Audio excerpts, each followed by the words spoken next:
da farko Hajiya muna son mu ji sunanki. Sunana Hajiya Halima Ubajalli Kwankwasiya. Amana. Gida kwankwaso.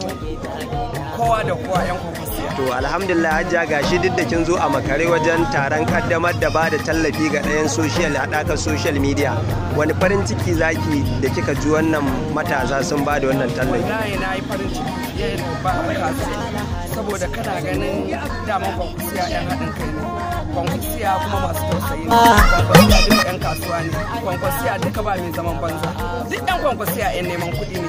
Na ji daɗi da wannan haɗa kai da suka yi na gabaki ɗaya ko local government suka haɗa suka ce za su tallafa wa 'yan uwansu 'yan social media na ƙasa da su jigan manya-manyan su suka kuma na yi farin ciki gashi na zo a makare zan ba da na nima tallafin kan jefa ba da yawa. Na gode ma Allah ya saka da alheri.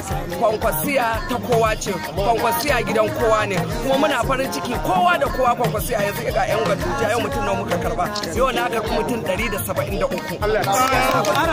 To Hajiya wani fata zaki wa Dr. Injiniya Rabi Musa Kwankwaso a zaben da muke tunkara? Fata gashi nan muna masa fatan Allah ya bashi shugaban kasa ya ma bashi muna ganin haske ga mun muna ganin haske tunda a cikin haske kullum muke gani kowa ba gashi yanzu a yi makakalin taron da ake wa kwata ake sai Kwankwaso Jigawa sai Kwankwaso Bauchi sai Kwankwaso Katsina sai Ido sai Kwankwaso ta raba ko ina ka bi a ba ibarkin ka bi kowa sai Kwankwaso to mai za mu ce sai godiya Allah kawai ai mu jira muke ko mu je ma duku ko mu je mu ganshi a Dila mu ba ka kuma abba gida mu ganshi a Kano a gama Hausa in Allah da ba da mai gidan mu ne aka mana ganshi a matsayin commissioner insha Allah wallahi ni Allah ya ba su ubangiji ina addu'a Allah ka ba su ne Allah ya ba su na kowa farin ciki wallahi da ni rawa zan na daga debo da kwakwadan na zo da na ga da sai ta kuma sai shiga na